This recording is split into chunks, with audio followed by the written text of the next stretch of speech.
Signore e signori, buonasera. La puntata di oggi di Chiaramente Scienza comincia in un modo un po' inusuale.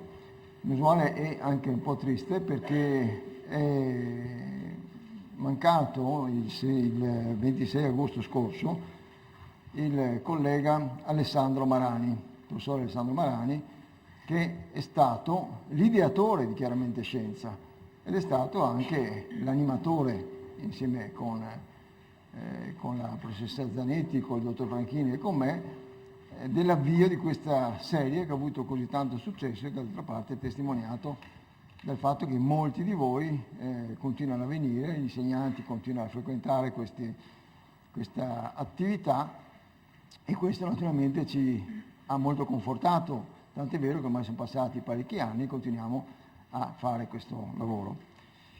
Il professor Marani era fisico, un laureato in fisica, si era specializzato in fisica nucleare e poi si era dedicato soprattutto ai problemi di fisica dell'atmosfera e poi della modellistica dei sistemi complessi. Modellistica significa fare i modelli, per esempio, della fisica dell'atmosfera, fare i modelli di tipo idraulico, tutta una serie di attività nei quali in questi campi è stato una persona molto attenta, brava, è stato uno scienziato molto scrupoloso, molto capace, ma una delle cose a cui teneva moltissimo, soprattutto nell'ultimo tempo, era quello di insegnare agli studenti non tanto e soltanto le nozioni di cui ovviamente è necessario disporre per fare un'attività di scienza o professionale, ma anche e soprattutto l'atteggiamento, il pensiero, cioè come una persona che voglia fare scienza si deve porre di fronte ai fenomeni, ai problemi. E questa era la sua preoccupazione, e devo dire condivisa anche da me e da altri, insomma, perché in questo mondo che è così pieno di tecnologia, paradossalmente la scienza è meno utilizzata e considerata dalla gente. Vuol dire, il pensiero scientifico è un pensiero critico, è un pensiero che è attaccato alla realtà dei fenomeni. Ricordo soltanto che il motto della Royal Society di Londra, fondata nel XVII secolo, è nullius in verbis, cioè a nessuno sulla parola, non si può credere a nessuno sulla parola, bisogna che ci siano delle dimostrazioni, che ci sia una dimostrazione, ma dimostrazione non una dimostrazione matematica, dimostrazione coi fatti, quindi se non c'è l'esperimento che prova, non si può credere in quello che uno dice. Ma l'esperimento deve essere probante e quindi il problema della falsificazione, eccetera, tutta una serie di problematiche molto serie. Dicevo che Marani in particolare aveva estrema attenzione per questa cosa e anche nel avere l'idea di quello che poi con un intuito molto, molto interessante del dottor Franchini è stato chiaramente scienza. L'idea era quella di spiegare non soltanto il racconto, cioè di fare il racconto delle cose, ma spiegare la dinamica che ci sta sotto, cioè il pensiero, cioè che cosa in realtà è il modo di ragionare che porta al progresso delle conoscenze, perché non può esserci un progresso delle conoscenze scientifiche senza una mentalità scientifica. E di questo lui era estremamente attento. E adesso io vi farò vedere una mini clip che è stata preparata gentilmente dalla dottoressa Maccaluso, che è stata sua allieva all'università e poi anche per il dottorato, e che è la persona che si cura oggi di Chiaramente Scienza, e che ha preparato una clip tratta da un Chiaramente Scienza in cui il professor Marani è relatore. E guarda caso si tratta appunto di una Chiaramente Scienza che riguarda la metodologia scientifica. Adesso vi faccio vedere questa cosa e poi chiudiamo rapidamente questa parentesi con da parte mia un ricordo molto sentito di un carissimo collega, di un carissimo amico. Allora, vediamo la clip.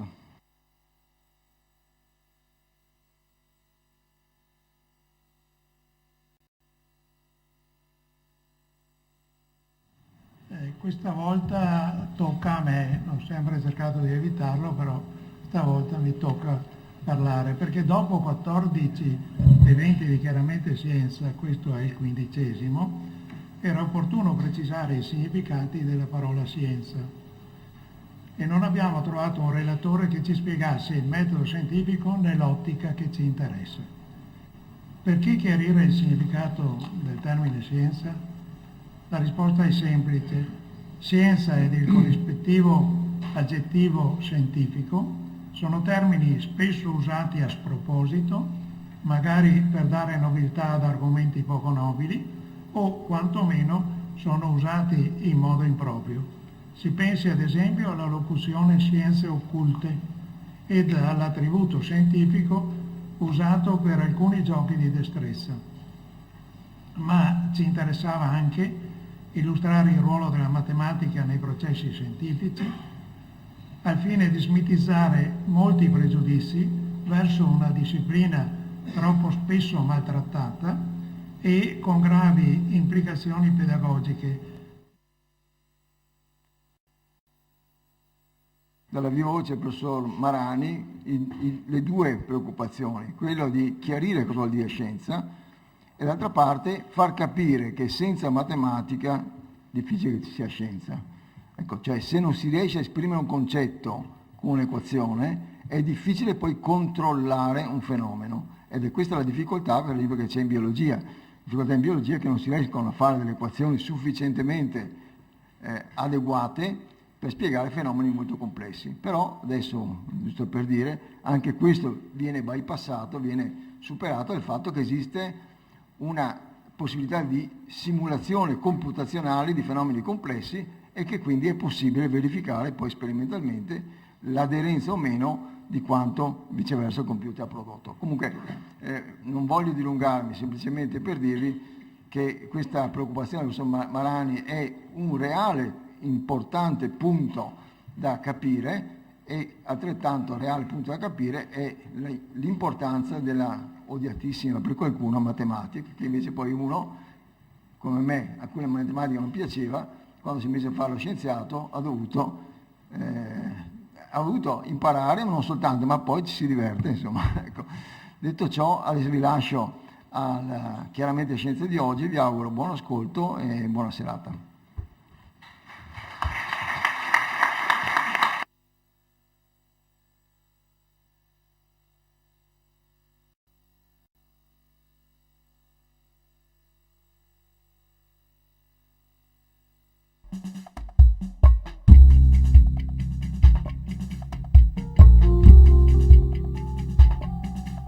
Ben Passy, a Johns Hopkins geochemist, is part of an international team exploring the dietary habits of some of our pre-human relatives through teeth they left behind almost 2 million years ago. The teeth of early human ancestors are studied simply because they're preserved more often and are more diagnostic. The tooth enamel preserves the original dietary signal. Passy wants to understand the link between the creature's dietary choices and their eventual fates in the chain of evolution. It's very interesting, and it seems to have been a hallmark of most early human relatives that they were able to get out of the forest and use the savanna resources. And so that's why this study is very interesting. And here's an example of a species that apparently was not able to do that. In order to determine what these beings ate for dinner 2,000 millennia ago, Passy used a laser to analyze the chemical composition of their tooth enamel. We use a laser, an infrared laser, to zap a tiny portion of the tooth surface, and that's smaller than the size of a pinhead. That liberates carbon dioxide from the tooth, and then we analyze the carbon isotope composition of the tooth enamel and infer the carbon isotope composition of the diet of the ancient hominid. Through his study, Passy is providing evidence of the link between early human ancestors' diets and their eventual fate in the evolutionary chain. At what point in our evolutionary history did we start making use of grasses, either directly or by eating animals that eat grasses? We're very fortunate because carbon isotopes gives us a perfect tool to look at this, because the composition of grasses is so unique compared to forest-based and non-grass food resources.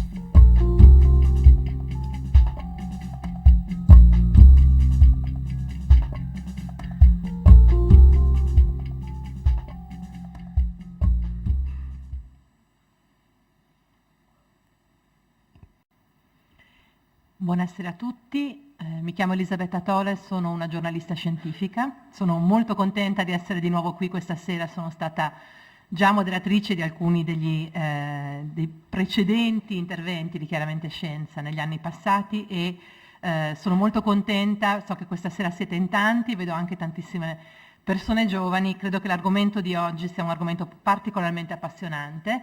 Andremo indietro nel tempo e ci sposteremo anche da Venezia per andare a vedere quali sono stati i luoghi toccati dalla nostra specie, dalle specie a noi più affini nel tempo, e però andremo anche avanti perché andremo a vedere come studiamo, come riusciamo a sapere, a fare questo percorso retrocedendo e ricostruire il nostro percorso, la nostra storia sulla Terra, usando tecniche molto innovative. Dicevamo prima con i due relatori che qui si combinano passato e futuro, e riprendo lo spunto che ci ha dato il professor Danieli nell'introduzione, in un approccio scientifico potremmo parlare molto di come diverse tecniche, diverse domande, modi di guardare su una solida base scientifica ci permettono di ricostruire pezzetto per pezzetto quella che è la nostra storia. Quindi passato e futuro, credo ci saranno molti spunti anche per capire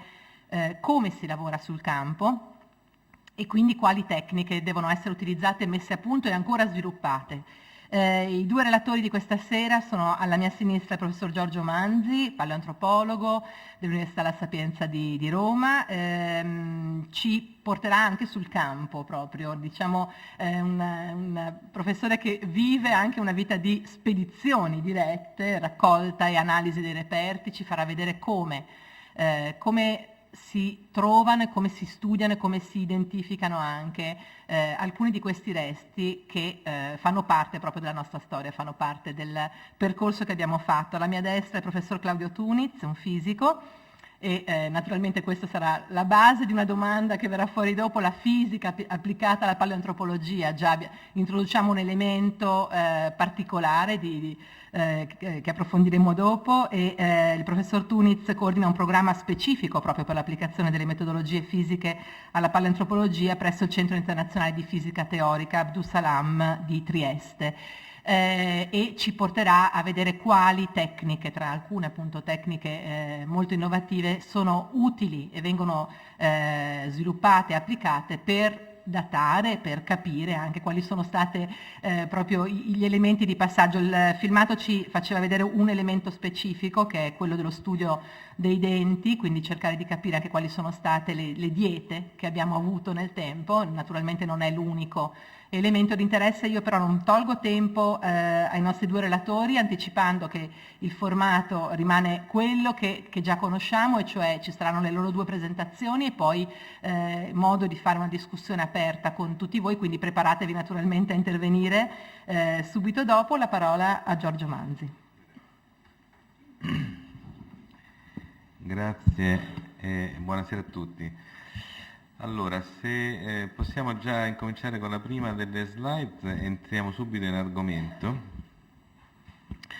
L'idea della mia presentazione è anche che serva in qualche misura come introduzione a quello che poi dirà Claudio Tuniz. Faremo insieme un veloce viaggio nel tempo, negli ultimi milioni di anni, vedendo un po' come oggi riusciamo a ricostruire quello che è stato il percorso della nostra evoluzione. C'era una volta un signore che si chiama Charles Darwin e come sapete benissimo Darwin scrisse tra le tante opere che ci ha lasciato, scrisse un libro fondamentale che ha cambiato la storia della biologia e del pensiero più o meno a metà dell'Ottocento. Il libro si chiamava L'origine delle specie. Era il 1859 e Darwin proponeva una teoria che spiegava un fenomeno che era già davanti agli occhi di tutti. Già da quasi un secolo si parlava di evoluzione. Darwin ovviamente non inventa il fenomeno dell'evoluzione, il fenomeno è lì davanti agli occhi dei suoi contemporanei, lui semplicemente arriva a comprendere meglio di altri il meccanismo che può spiegare il fenomeno E il meccanismo, come sapete, è quello della selezione naturale. Ma parlare di questo ci porterebbe lontano. Io qui volevo semplicemente dire che Darwin, nell'origine delle specie, non della specie, non parla dell'uomo. È un libro di 500 pagine dove si parla di animali, di piante e non della nostra specie. Darwin si occuperà dell'uomo in seguito, quando scriverà un'altra opera importante che è il Descent of Man, cioè l'origine dell'uomo. Ma in questo libro, che è quello fondamentale, dell'uomo non ne parla affatto, o meglio c'è una riga alla penultima pagina della prima edizione e la riga è quella che è alle mie spalle.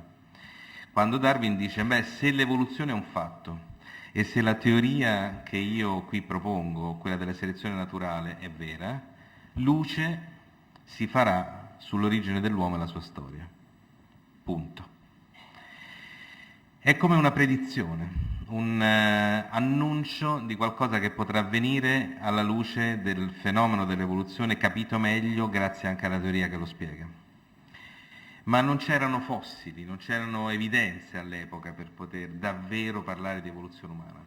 E Darwin si limita a fare una previsione. Quello che io vi racconterò nel prossimo quarto d'ora è proprio un tentativo di vedere quanto questa predizione di Darwin sia avverata o meno. E i suoi contemporanei andavano dunque alla ricerca dell'anello mancante, perché proprio in assenza di fossili o con pochissimi reperti fossili, cioè con pochissime tracce che venissero direttamente dal passato a dirci qualcosa sulle forme di vita che ci hanno preceduto, quello che si poteva fare nell'Ottocento era confrontare l'uomo con le specie a lui più affini. E c'è un drappello di scimmie, le scimmie antropomorfe, non a caso le scimmie antropomorfe, che ci assomigliano parecchio e gli evoluzionisti dell'Ottocento lo capivano bene, anche se c'era comunque uno spazio tra loro e noi, per quanto loro ci assomigliano molto, noi assomigliamo molto a loro, comunque non siamo ovviamente identici. E questo spazio, secondo alcuni, poteva essere colmato da un anello che a questa catena di esseri viventi mancava. L'anello mancante, appunto. Qualcuno in Germania, questo signore qui rappresentato che si chiamava Ernest Haeckel, un morfologo, gli dà anche un nome all'anello mancante, lo chiama pitecantropo, che in greco significa piteco, scimmia, antropo, uomo, quindi una specie di scimmia uomo, non più estinto, del tutto teorico, che avrebbe potuto ricongiungere definitivamente gli uomini agli altri esseri viventi. Era il sogno degli evoluzionisti dell'Ottocento e i fossili per il momento non consentivano di coronare questo sogno. 150 anni dopo il sogno non solo si è coronato, ma si è riempito di anelli, anelli, anelli, c'è una foresta di anelli che erano mancanti e che sono stati ritrovati. In realtà l'idea di anello mancante era in qualche misura fuorviante. Non c'è un anello, un singolo essere vissuto nel passato che ci ricongiunge alle scimmie antropomorfe, cioè ai viventi più simili a noi oggi, ma c'è un'intera foresta di esseri che si sono estinti, che sono vissuti, si sono adattati e si sono poi anche estinti nel passato e che ci collegano in qualche modo alle scimmie antropomorfe. Qui in questo grafico, che a prima vista può scoraggiare, sono rappresentate le 20 circa specie che noi individuiamo sulla base dell'evidenza fossile raccolta dai tempi di Darwin a oggi. Qui in questo grafico ci sta una scala del tempo, ovviamente. Oddio, mi sto perdendo quella freccia, eccola. Ci sta una scala del tempo. Vedete, sono gli ultimi 7 milioni di anni della storia del pianeta. MA è la notazione internazionale per appunto milioni di anni dal presente. E poi ci sono solo 2 forme viventi, il genere Pan, cioè le 2 attuali specie di scimpanzé, e noi, da quest'altra parte del grafico, Homo sapiens, così come ci chiamò Linneo a metà del Settecento. Ora, la nostra specie è una specie, come vedete, giovane. La barretta, che rappresenta Homo sapiens, arriva a tempi relativamente recenti, se andiamo indietro nel tempo. La base di questo barattolino è circa 200.000 anni dal presente, è un tempo molto lungo visto sulla scala della nostra vita, brevissimo, come vedete, sulla scala dei tempi geologici. E se andiamo poi più indietro nel tempo troviamo appunto questa sorta di foresta o questo albero molto ramificato, di cui oggi potremo parlare soltanto così, per larghe linee. È chiaro che ci vorrebbero ore, giorni, settimane, mesi forse per poterne parlare approfonditamente e in tutti i dettagli di questa storia. E peraltro è una storia che molti di voi già conoscono nelle sue linee essenziali, immagino. È una storia che inizia molto tempo fa, quando c'era un antenato comune tra noi e le scimmie antropomorfe, in particolare gli scimpanzé, e poi si sviluppa nel corso di milioni di anni con questo gruppo qui di nostri antenati che vengono chiamati Australopithecus, oppure questi altri che propriamente antenati non sono, perché vedete si sviluppano come un ramo collaterale, che sono le specie del genere Paranthropus, e mentre da quest'altra parte ci sono le specie del genere Homo. Quindi ne riparleremo tra un attimo di tutto questo, però subito ci salta agli occhi una cosa: non c'è un anello, l'anello mancante è diventato un albero, e quest'albero è tutt'altro che una sequenza di specie una appresso all'altra. Quelle che Stephen Jay Gould chiamava l'iconografia della speranza, cioè questa specie di fila di ometti che si rincorrono una appresso all'altra, che abbiamo visto in tutte le riviste, in tutti i quotidiani. Ogni volta che si vuole parlare di evoluzione umana c'è questa sfilata di antenati. Anche questo è fuorviante, però. In realtà l'albero ci fa capire che la nostra storia non è stata una successione di antenati che si inseguono come in questa bella immagine del National Geographic di 30 anni fa, ma invece dobbiamo immaginare appunto una storia ramificata in cui per caso e necessità si arriva infine alla comparsa di Homo sapiens e alla sua diffusione planetaria. Come si arriva a tutto questo? Beh, a tutto questo si arriva da quell'idea di Darwin che luce si sarebbe fatta sull'origine dell'uomo e la sua storia. Si arriva attraverso i primi fossili che vengono scoperti nell'Ottocento, per esempio quello famoso della valle di Neander, l'uomo di Neanderthal, e poi tutti gli altri Neanderthal che verranno scoperti in seguito. Si arriva attraverso scoperte come quelle del pitecantropo di Giava, quando un olandese andò nell'isola di Giava, scoprì dei resti di una forma umana arcaica e gli diede lo stesso nome che gli evoluzionisti avevano teorizzato per l'anello mancante, pitecantropo.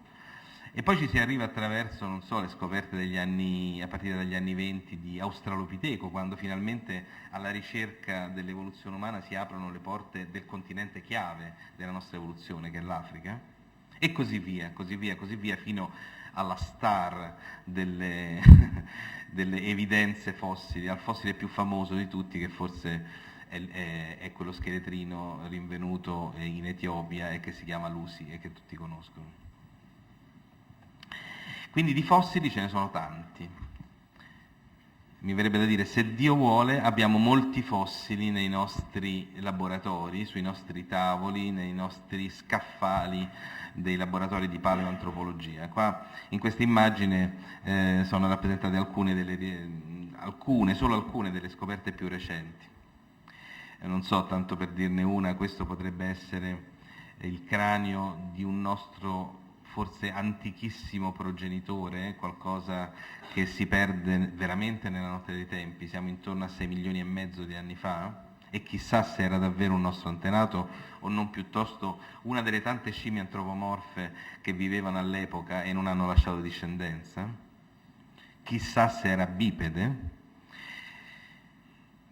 oppure qui con questo signore che è un mio collega georgiano che si chiama David Lorchi Panizza, tiene tra le mani un cranio dei tanti che sono stati scoperti in un sito chiave dell'evoluzione umana che si chiama Dmanisi in Georgia.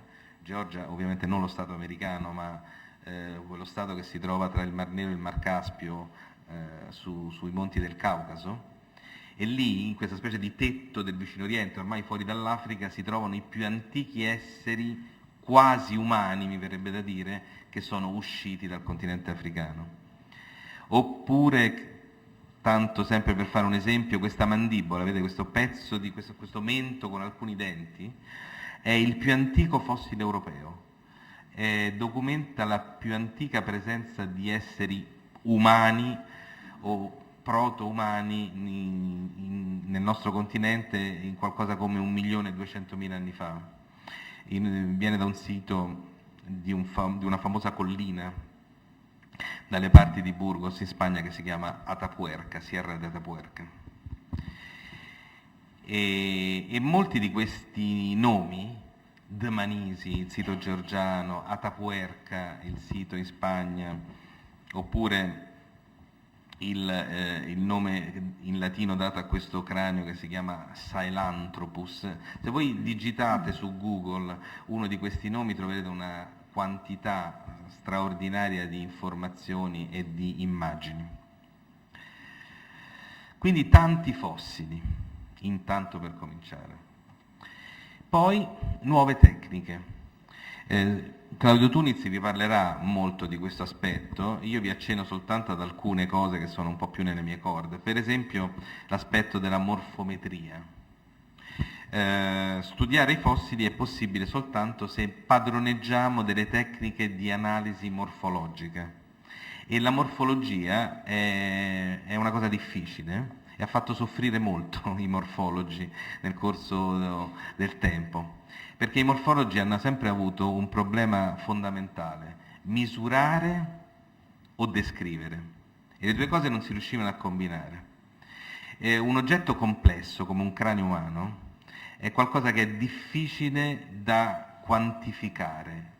La matematica di cui parlava il professor Daniele all'inizio è difficilmente applicabile in questo caso, e per molto tempo i morfologi sono stati costretti a giocare con delle misure molto semplici: quanto è lungo, quanto è largo, quanto è alto, e magari metterle insieme a 2 a 2. Poi sono venuti i computer, e i computer hanno consentito di fare una cosa che si chiama statistica multivariata, cioè in cui tutte queste misure potevano essere messe tutte insieme in un calcolo di carattere statistico, tale da poter rendere un'idea della complessità della forma.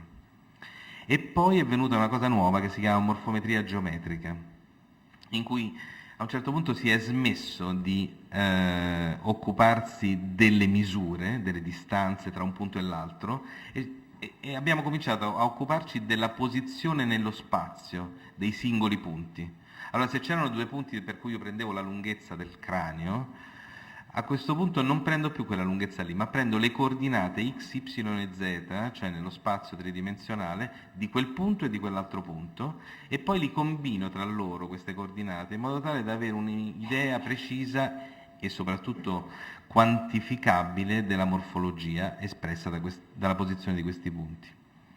Ovviamente ci vorrebbe un po' di tempo in più per poter dire tutte queste cose, però considerate che qui c'è anche molta imaging, come si dice adesso, cioè c'è molta analisi di immagine, basandosi su immagini che originariamente erano le immagini classiche della medicina moderna, la TAC per esempio, no? Il fatto di poter fare delle radiografie sequenziali di un essere vivente o anche di un fossile, significa poter mettere dentro un computer esattamente un fossile fatto a fettine, come se io lo segassi in tante fettine sottili e poi lo ricomponessi al computer. Allora io a questo punto ho dentro il mio computer quella forma esatta nelle sue intime particolarità, anche posso guardarla dentro, insomma, e posso vedere com'è fatta dentro e posso smontarla, rimontarla, combinarla.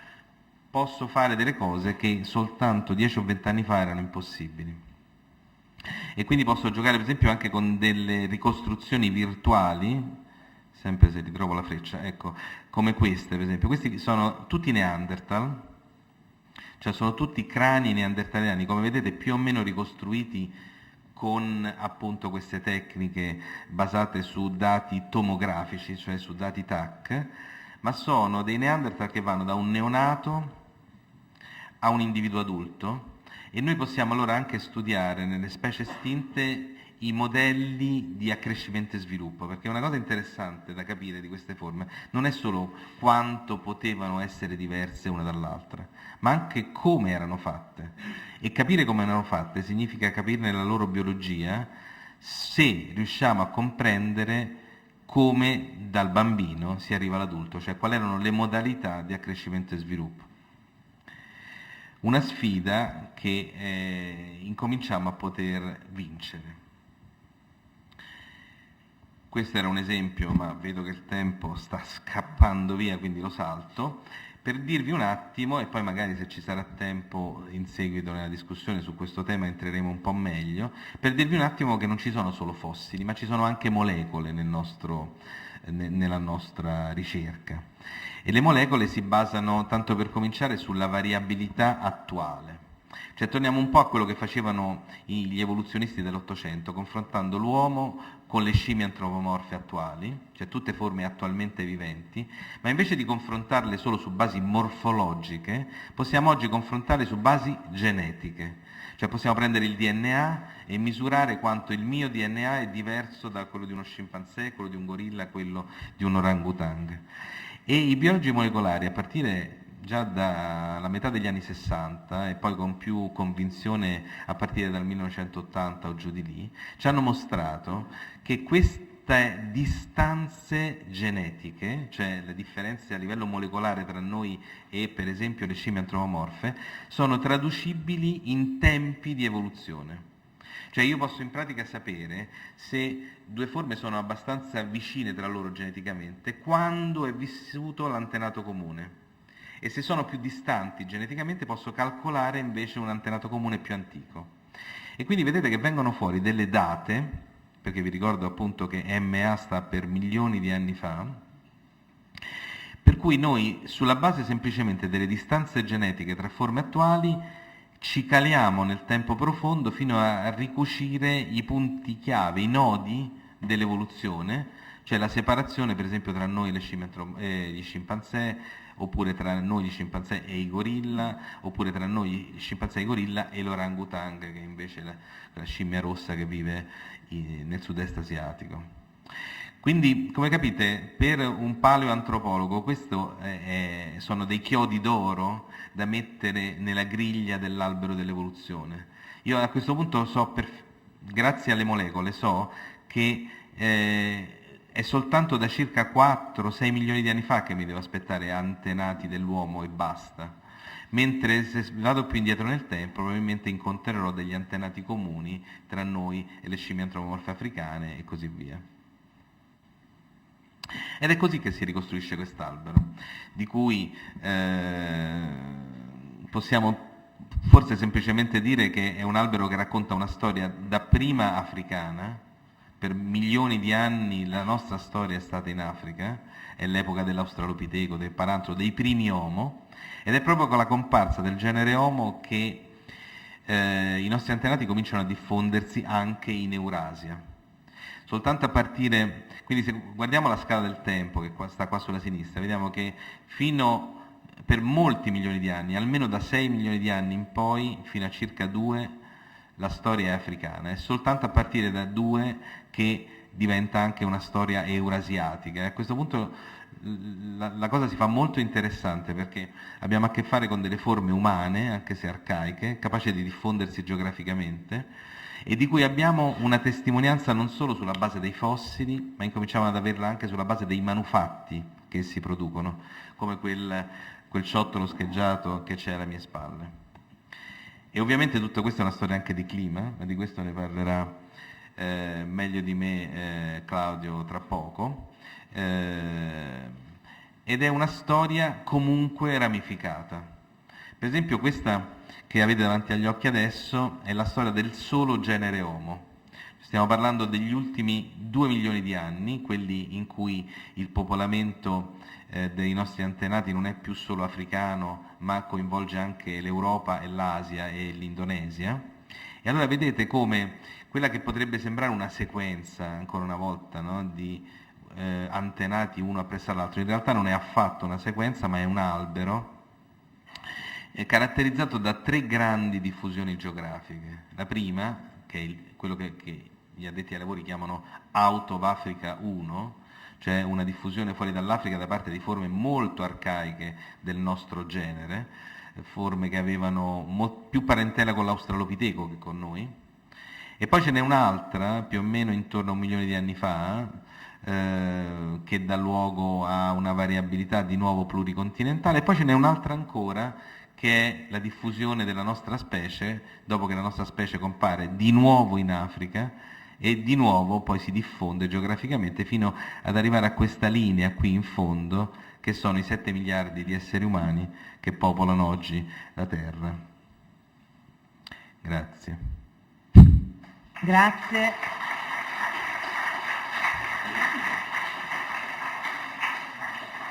Allora, grazie a Giorgio Manzi per questi primi spunti. Naturalmente credo che già comincino a esserci curiosità e domande, ma diamo la parola a Claudio Tuniz e così poi procediamo e raccogliamo le nostre idee.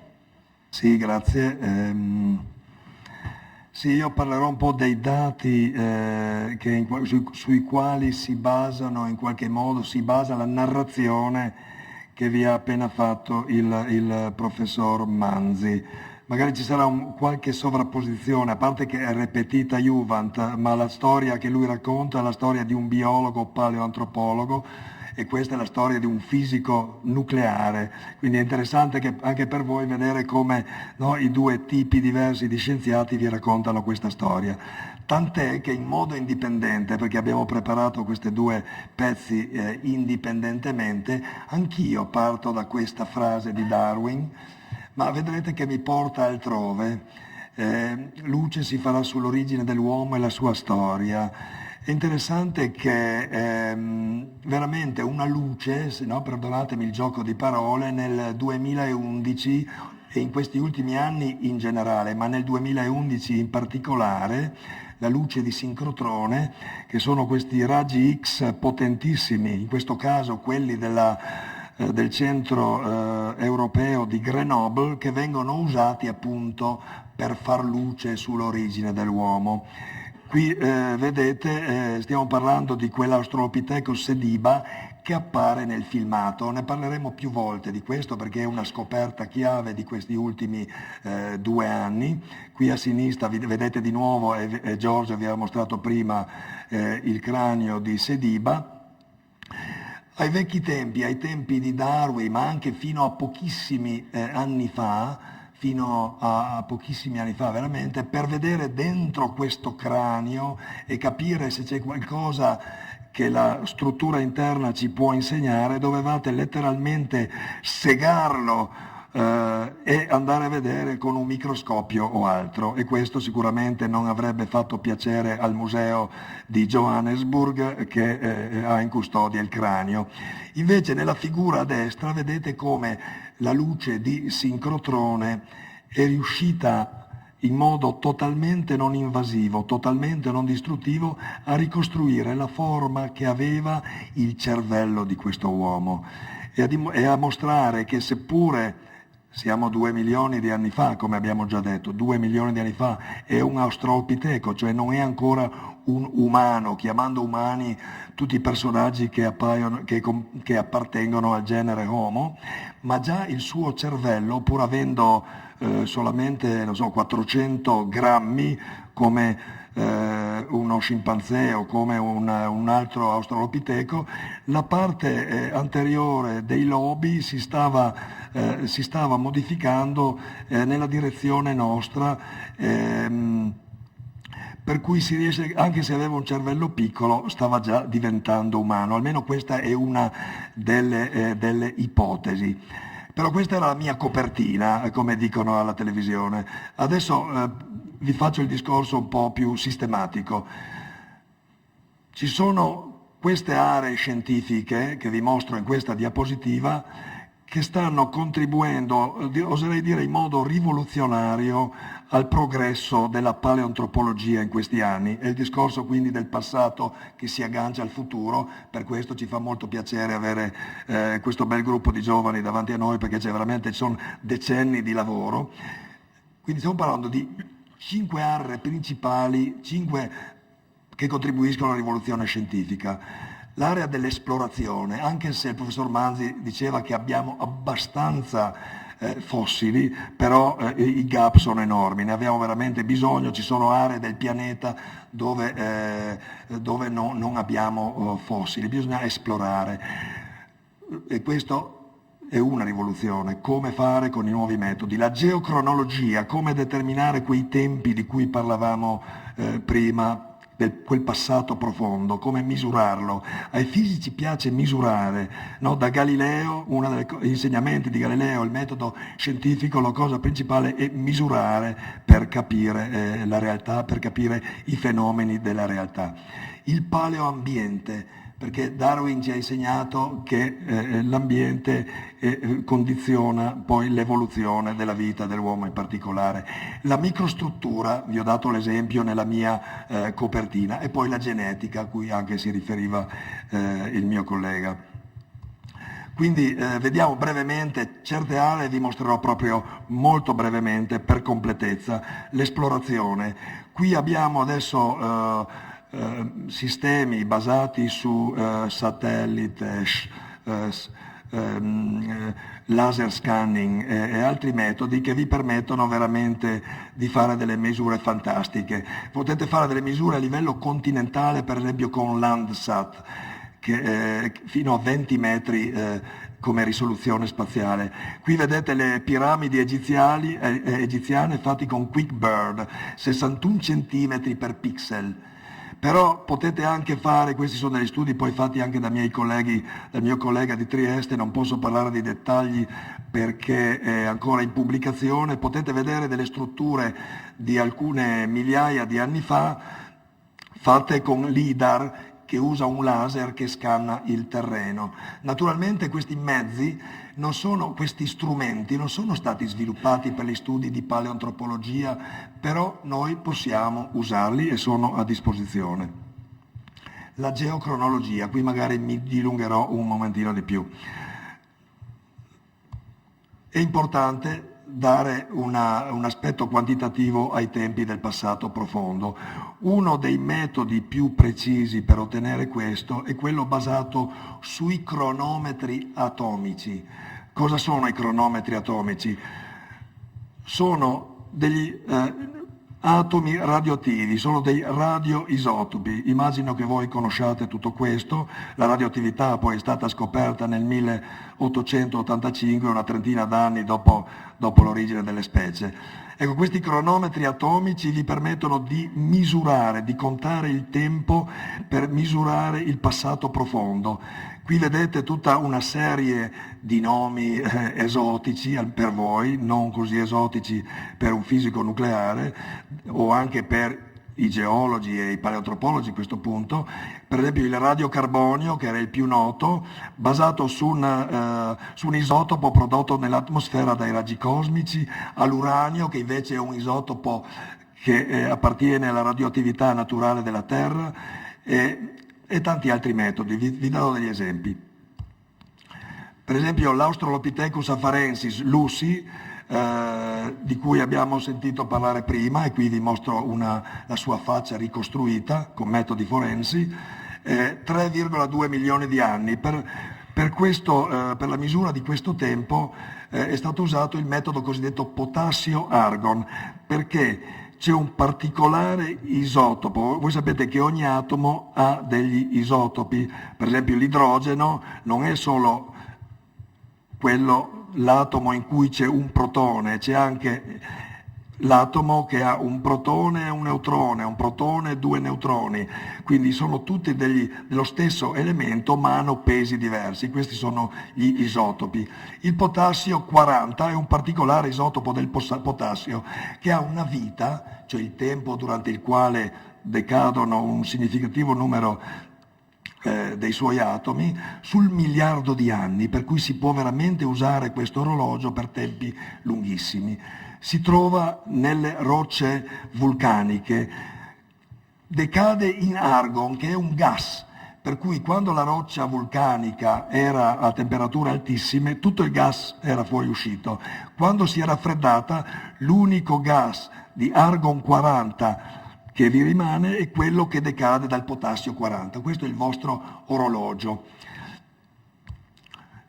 Quindi tutti nell'Africa orientale, dove vengono trovati i principali gruppi di ominidi preumani, è ricca di attività vulcanica, per cui questo metodo si presta particolarmente. Quindi tutti i gruppi di Australopitechi dell'Africa orientale sono stati datati con questo metodo. Più difficile è nell'Africa del Sud.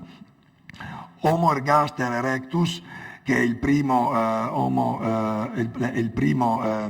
la prima specie del genere Homo su cui c'è consenso, è stata datata anche con questo metodo, però anche con altri metodi che sono gli isotopi cosmogenici, che vuol dire sempre questo tipo di nuclei prodotti dai raggi cosmici. Quindi, riassumendo, si usano due tipi di atomi radioattivi, quelli che trovate sulla Terra dai primordi, dal tempo primordiale della Terra, e quelli che vengono continuamente prodotti dai raggi cosmici. Anche l'uomo di Neanderthal, lì siamo a tempi più recenti, per cui si aprono altre possibilità. Homo neanderthal va da 250.000 anni circa come presenza fossili a 30.000 anni. Dopo questo periodo non troviamo più ossa di Neanderthal, è estinto. E qui possiamo usare per i Neanderthal più giovani il radiocarbonio, che vi può portare fino a 50, ormai 55.000 anni fa. E poi anche la luminescenza, che è un altro metodo basato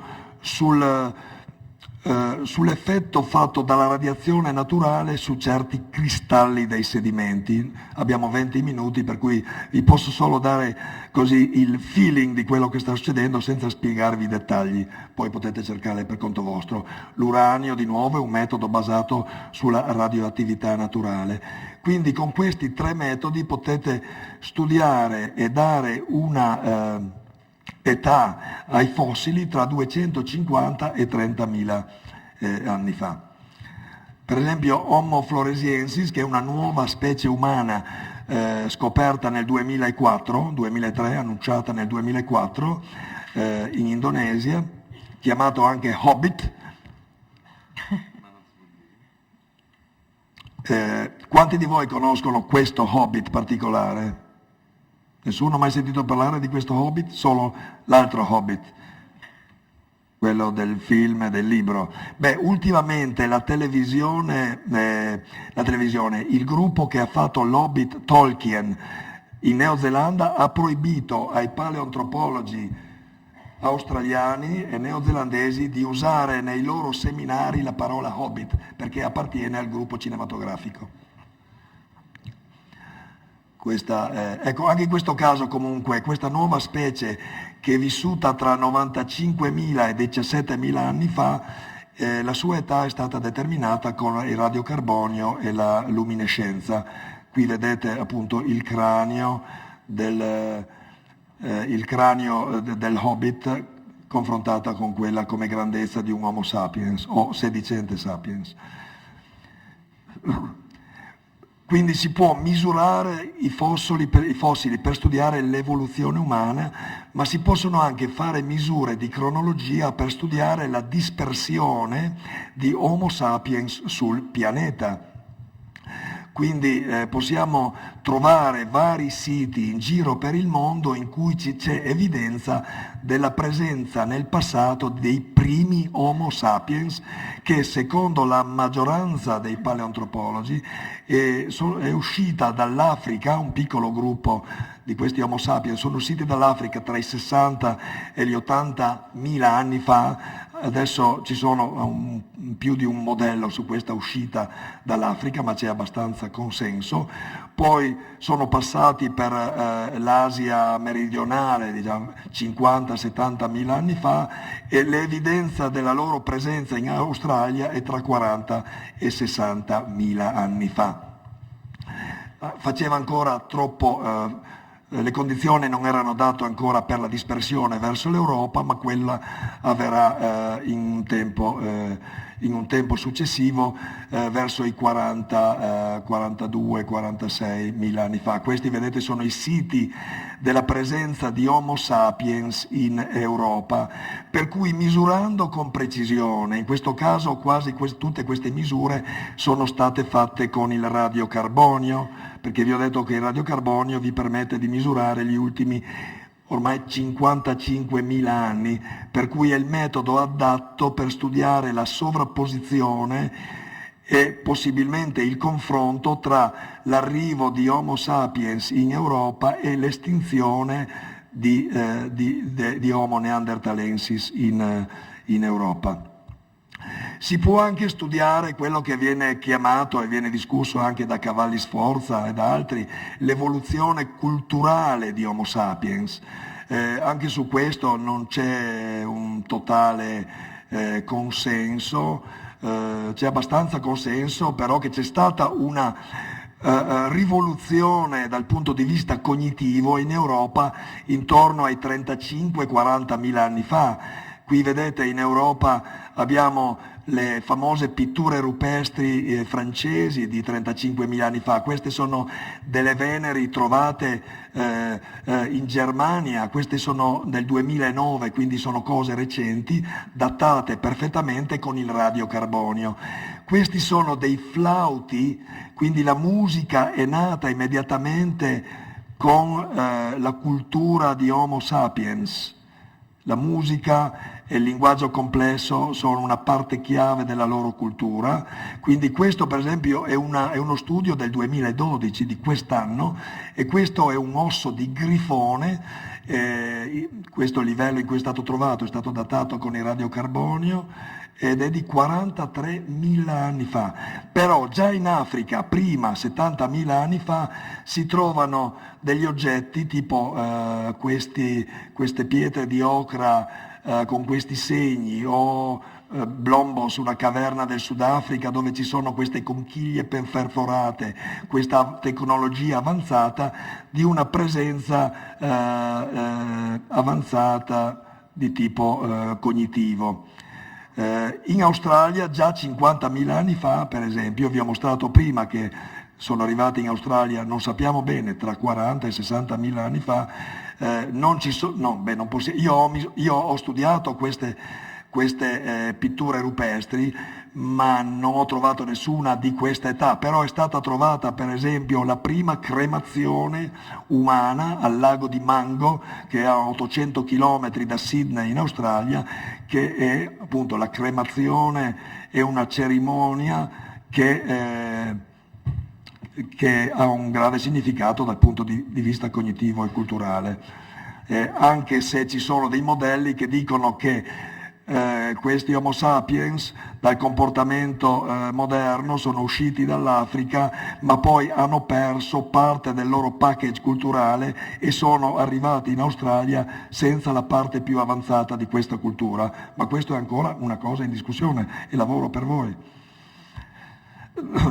Tra l'altro noi nei nostri laboratori a Trieste abbiamo anche analizzato un altro flauto che è molto controverso, che è un flauto di Neanderthal, così dicono gli sloveni, che è custodito nel museo di Lubiana di 60.000 anni ed è un livello archeologico di tipo musteriano. Musteriano è la cultura dei Neanderthal, e queste sono le nostre analisi di cui magari parlerò un po' dopo, del flauto, e questa è una pubblicazione che potete trovare dell'altro anno.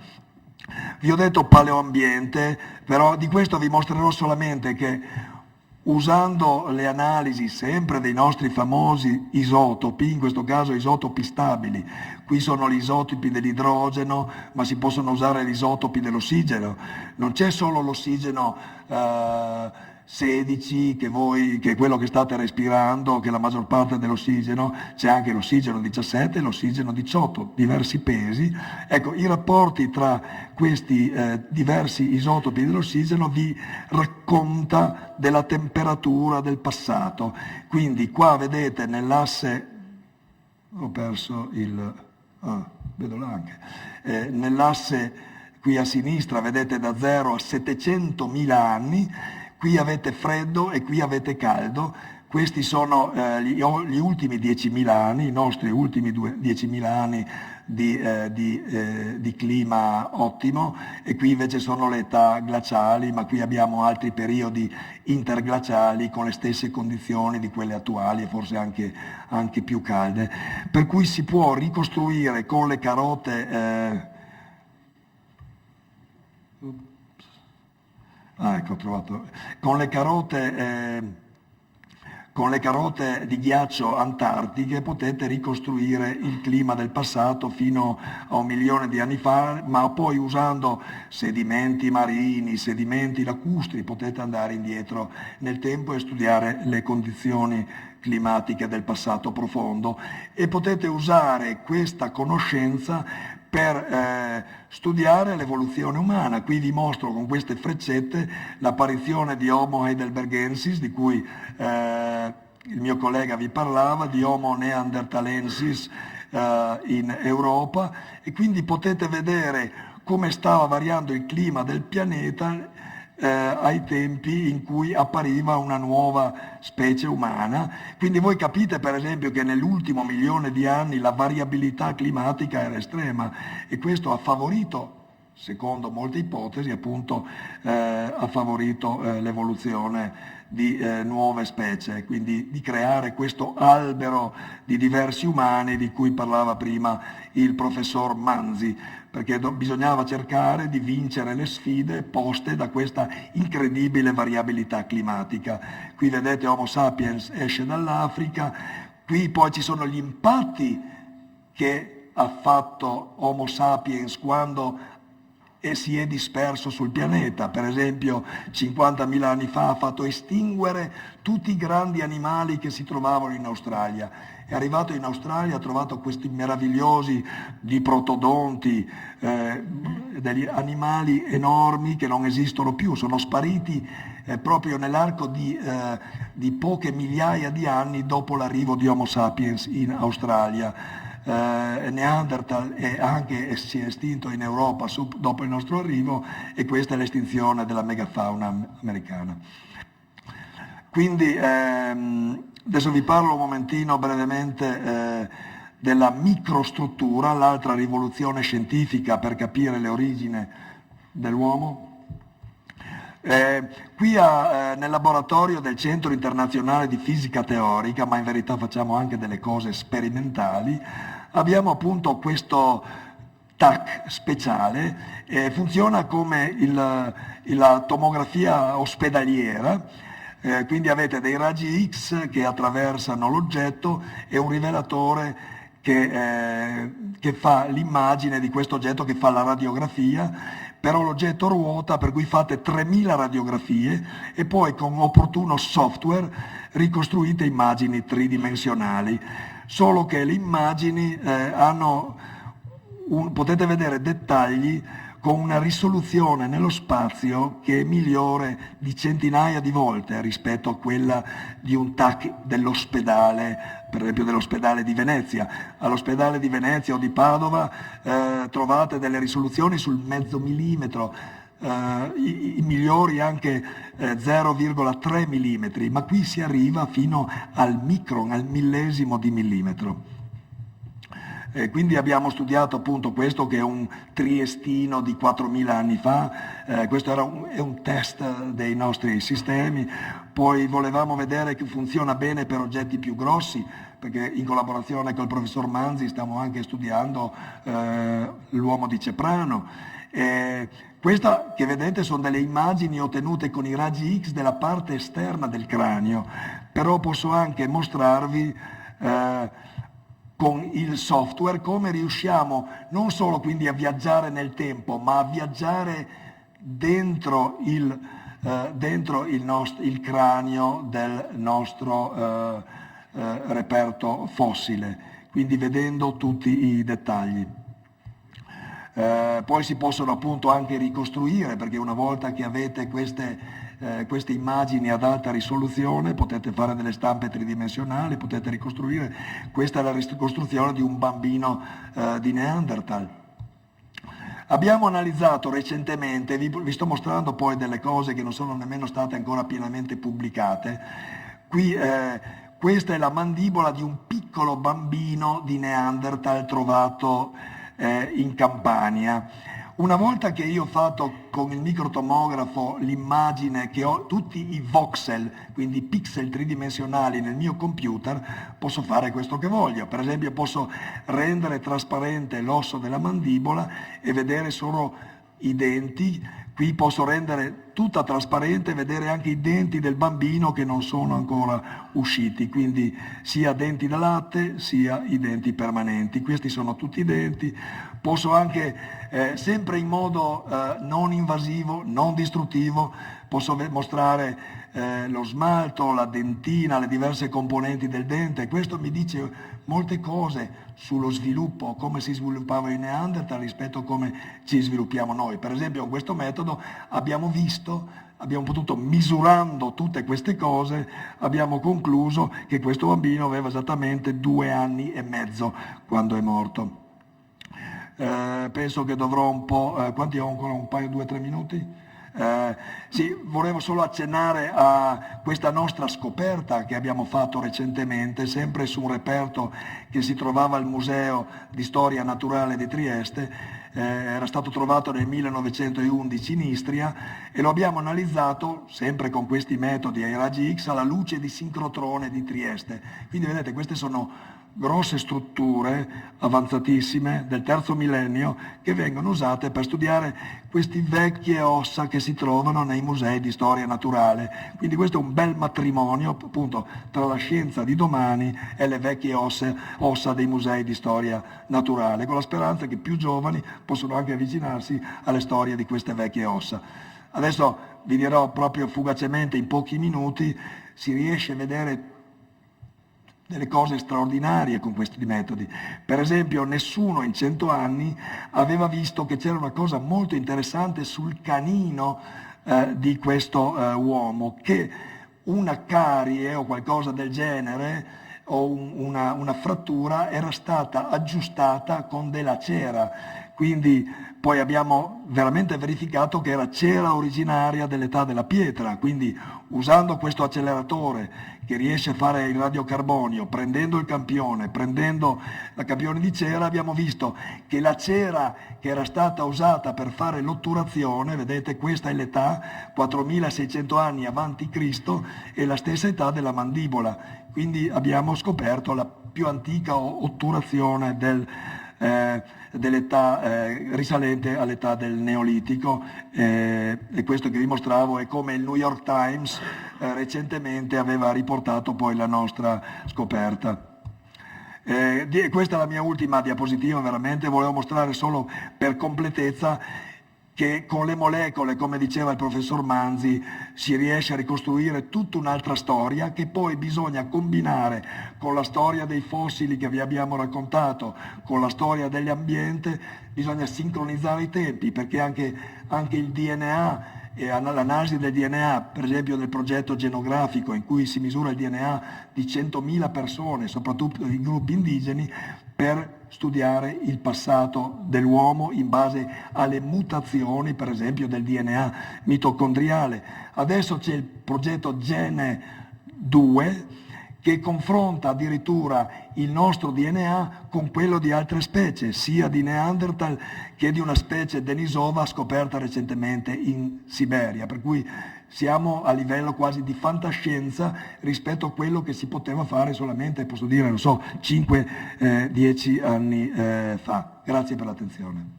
Grazie anche al professor Claudio Tuni.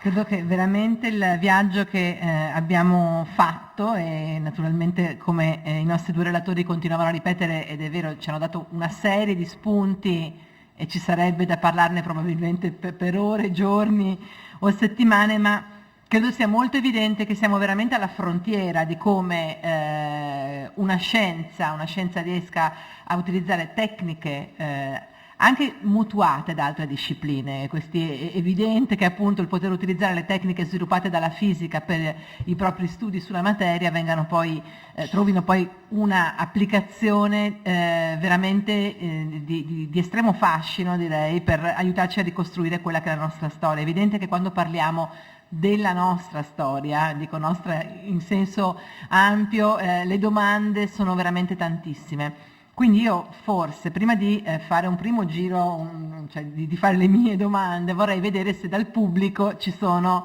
già alcune domande. Vorremmo raccoglierne più di una per dare modo poi ai nostri